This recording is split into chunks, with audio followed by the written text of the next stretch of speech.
Này này này, dê. Gùi đâu rồi?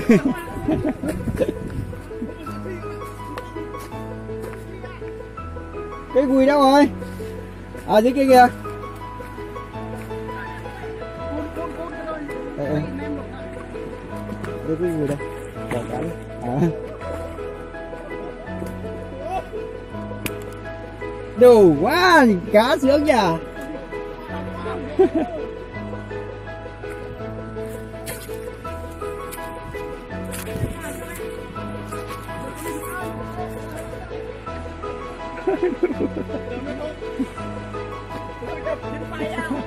Đâu? Đem qua đây.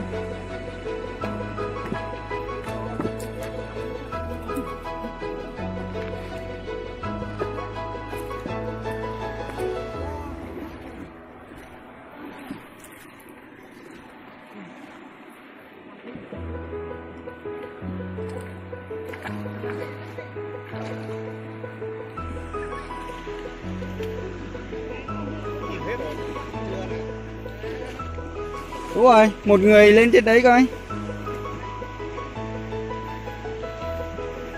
À, bây giờ sư phụ nó là có lên nhà cháu của cái cánh thế sửa chỉ cho không để chỗ nào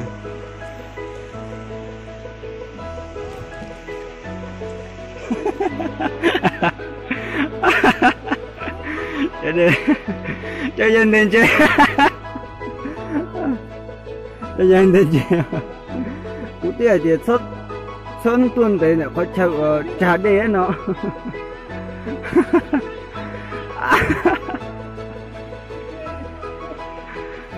đó đủ con này to.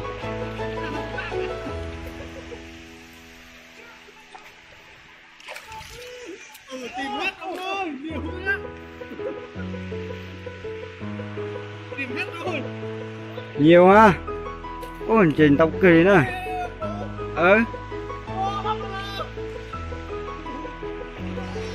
Thế thầy nào nữa, bây giờ mùng tế nè.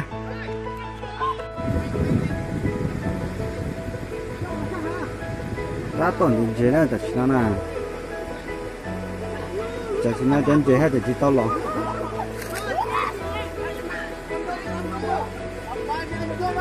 Đi à? Chơi định chế ơi.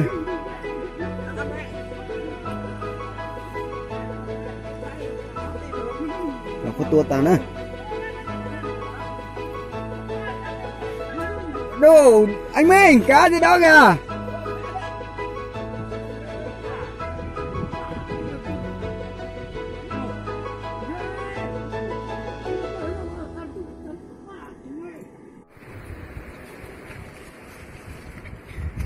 Này ta tập quyến chế mình chế đó. Ta chỉ nói này ta tập quyến chế đó. Ô thì cứ tìm nấy quyến chế đó.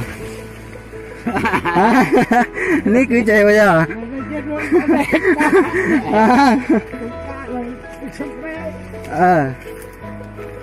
Tông trên tao kìa à. Người tập tỏ chỉ bao. Hai lượng mong à, như nào.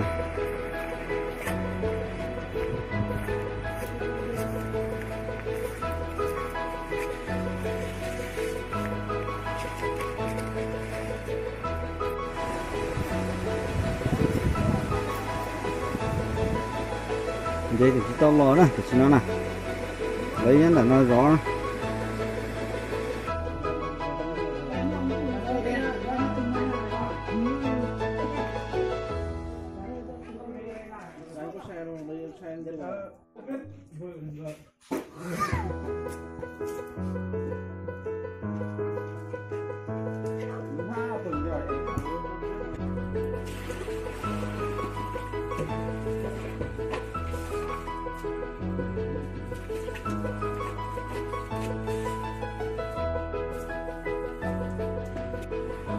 Ô, đồng kinh tiêu lệ gì lớn nó tặng thôi.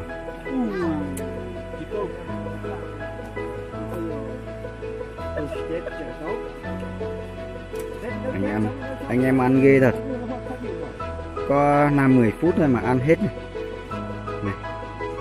Trời ơi, bao nhiêu cá. Giờ không còn khúc xương nào luôn. Ghê. Cơm. Vậy cái trường ca không?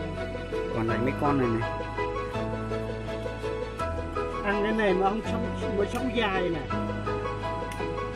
Anh nói vài từ tiếng bên ông vào trong này coi. Để anh em Ri vô. xem á. Hả? Xã vô Ri Chôn. Sao đó? Ri Dông. Sống lâu ấy. Là cái gì? Ri Chôn là sống lâu, xã vô là ăn như vậy là sống lâu á. À, ăn bẩn sống lâu. Nói về nó kè mà với chiên để đâu. Ari cái gì? Ri Chôn. Ari Dông. Xã vô. Saya.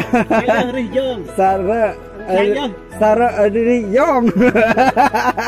Ăn sống lâu. Nó kè chiên để đâu đó. Đây đi nó.